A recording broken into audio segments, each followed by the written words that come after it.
County Veterans Affairs, and they've got a special event coming up December 27th. And John, it's a first-year event, Operation Holiday Cheer. How did this all come about? So it all came about, I was at a chili cook-off competition actually at the AMVETS Club about a month ago, and I was sitting there talking with a few veterans and sharing kind of what our plans were for the holidays coming up. And the holidays specifically for veterans are typically tough with mental health or suicide prevention, getting kind of lonely and all that kind of stuff around the holidays. So talking with some of them, me and some of my colleagues really wanted to plan an event where they could come, hang out, hopefully get out of their home and get some resources. So the main event is going to be December 27th at the AMVETS Club, and we'll have a resource fair from noon to 5, and then a dinner from 5 to 8.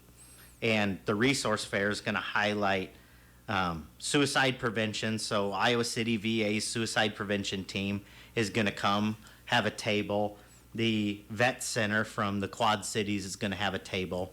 And then the Clinton Area Substance Abuse Council, Carolyn Wheats, is going to be at one of the tables as well. So we're going to highlight both big VA resources as well as local resources. So that sounds great. Again, that'll go from noon till 5, and then from 5 till 8, you've got a dinner planned. Tell us about this, because it looks like a lot of people have come forward for you on this. Yes. So to highlight some of the local businesses and just kind of the outreach that we've had thus far, Jewel has donated a number of turkeys. Fairway allowed us to do a buy one, get one for brisket. And then the Charlotte Meat Locker, Justin, he donated 4 pork butts. So I'm going to be smoking the brisket and the pork butts. And then a volunteer from the AMVETS is going to be cooking the turkeys. But is that going to be all right on site? Will you do the cooking?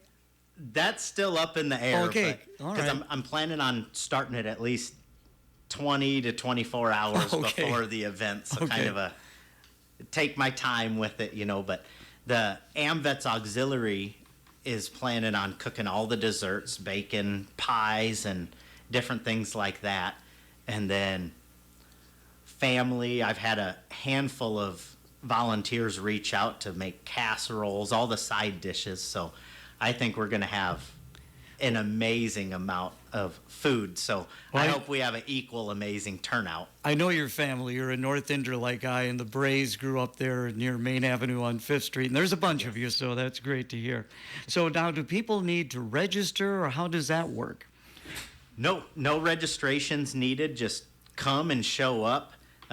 As far as the resource fair, I'll be there as well. So if there's veterans that haven't been enrolled in the VA system or have questions, concerns with eligibility or anything like that, I'll be there to answer any questions, hopefully get the ball rolling at least, and plan a appointment with them one-on-one, more intimate setting, if you will, with what their specific maybe ailments are or their career is, what have you.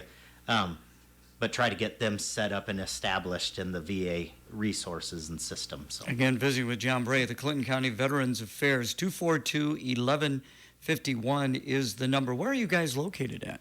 We're at the Clinton County Administration Building, so where people get their tags and pay their taxes and get their birth certificates, and where a handful of you probably voted. We're up there on the hill on 19th Avenue North. So. How did you get involved, and what are some of the things that you do as a part of the Clinton County Veterans Affairs? So the way I got involved, my predecessor had taken a job elsewhere. So once the opportunity presented itself, I applied. I had been out of active duty for about a year when the position had opened up. So I had really been missing being with veterans and military folks. So I had applied when it opened up, and I just jumped at the chance. But what we do primarily is file for veterans disability compensation. So especially the most recent one is like with Agent Orange, when the PACT Act came into law, a lot of Vietnam veterans, then the door of eligibility basically really opened up for them, and we were able to apply for monetary compensation as well as health care eligibility. So they came in. So disability compensation is a big one. Veterans pension. So if they fall under a income or net worth guideline, we're able to apply for a monthly stipend to help keep them surviving. And then as well as surviving spouses. So after a military veteran passes away, his spouse could be eligible still, his or her spouse could still be eligible for compensation. So that helps with like nursing home payments and getting them the aid that they need. All right, very good. Again, so Operation Holiday Cheer, December 27th. The resource fair, noon to 5. The dinner from 5 to 8 at AmVets, 1317 South 17th Street. Veterans, spouses, family members. Just give you a call, I would imagine, 242-1151 if they have any other questions. Otherwise, just show up. Absolutely. And if you're willing or wanting to volunteer or help in any way, call that number, 242-1151, and look around at all local businesses. Hopefully you'll see a flyer in the window, or come check out our Facebook page, or we're trying to get it out as much as we can. So Appreciate you coming in. Thank you so much. thank you very much for having me. Dude Track is happy to announce our new branch location at 2445 Valley West Court in Clinton. Thanks to wonderful